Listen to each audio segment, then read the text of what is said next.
My name is Jamie, and this is that fan isn't too loud. This is the vlog for September 5th, 2020.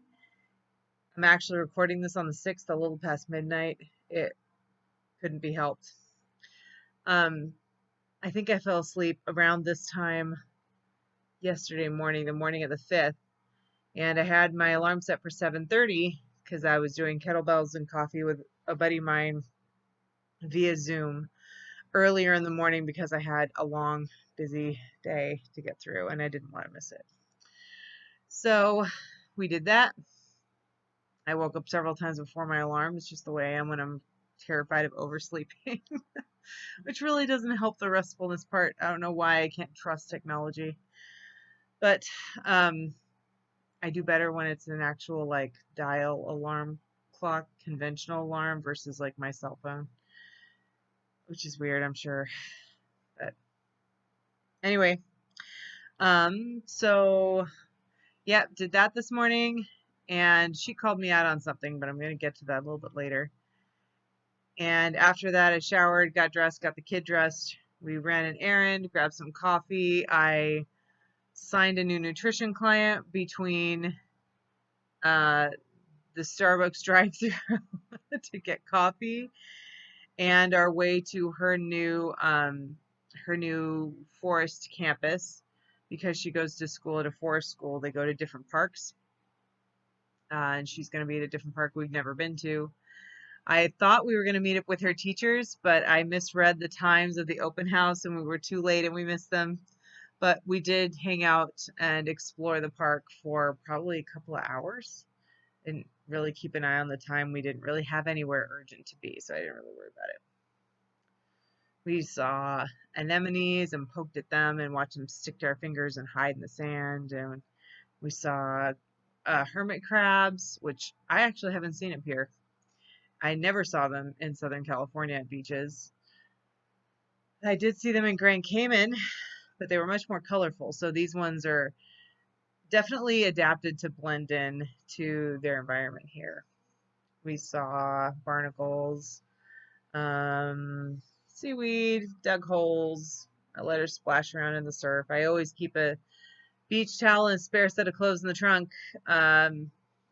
That's part mom, part Southern California, and I always have a beach towel in the trunk because you never know when you're going to need it. It has nothing to do with going to the beach most of the time.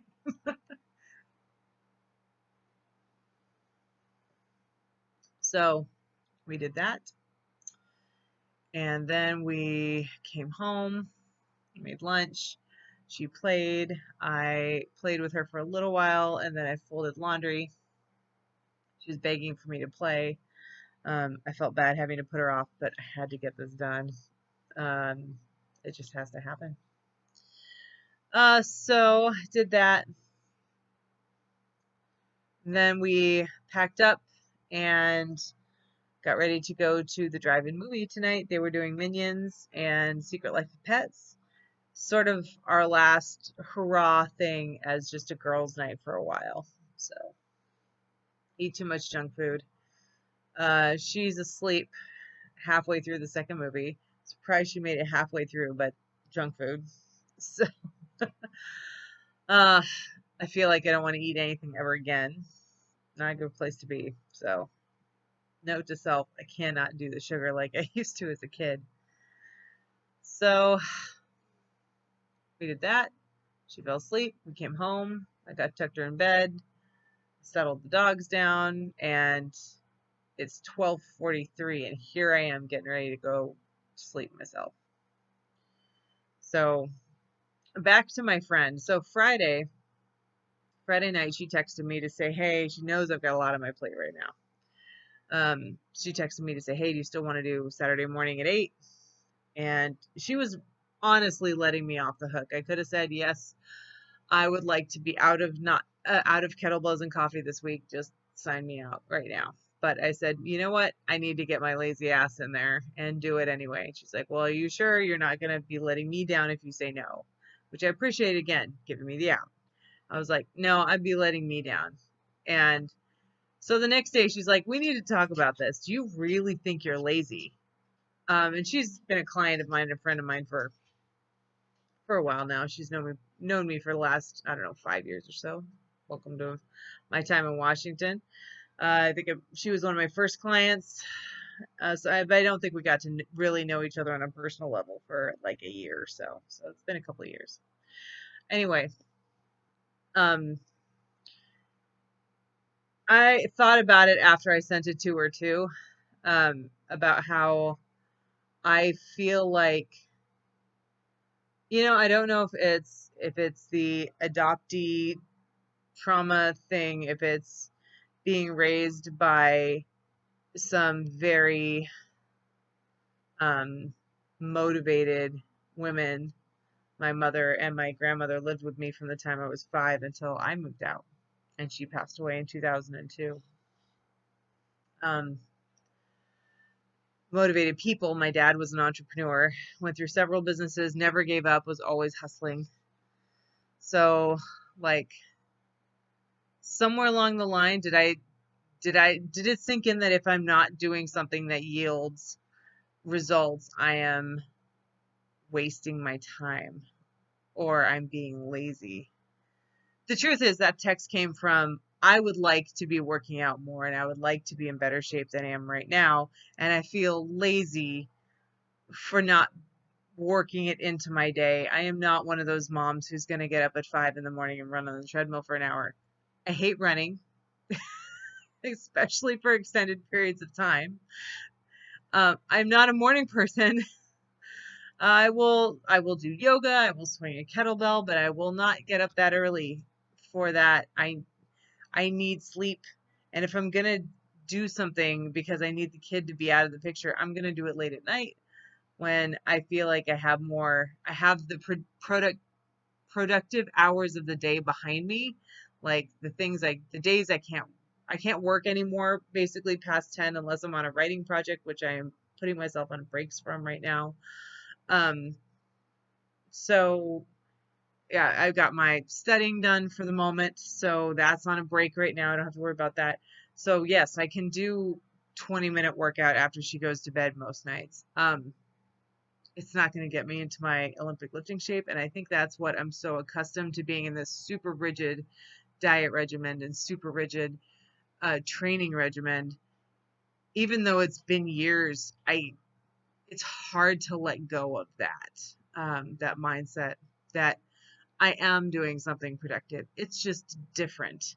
The laundry has to get done in full day. Um, I don't have the support crew I had then. And that's not to say that it's a negative thing or my friends don't support me or my husband doesn't support me or anything like that.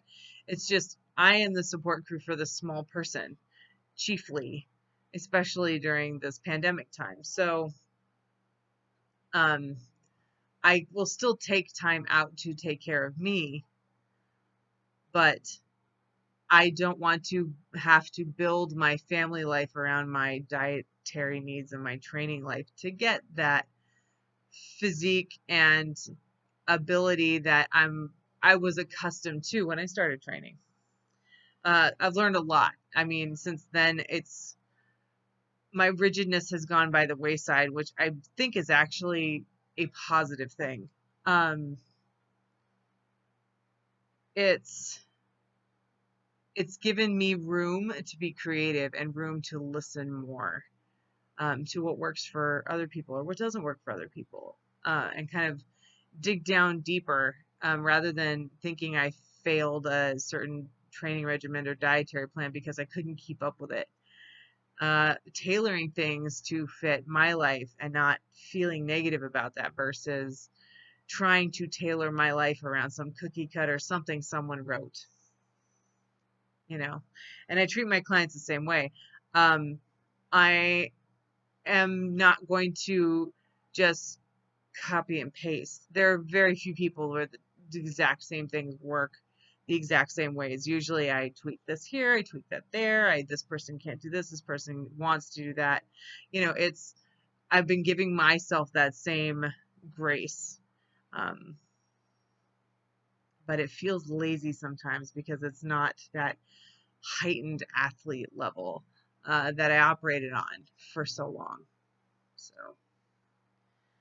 anyway, that was my revelation, I guess, for the day. Beach was very cool. Looking forward to doing that again at some point. And yeah, it's been 10 minutes. I am going to try to go to sleep and upload this. And I will just do 2 vlogs that will be uploaded on 9/6. There'll be this one and there'll be one tomorrow, probably much later in the day. So, this is Jamie. Today was a very busy day. Tomorrow will be better. Less plans. It'll be better.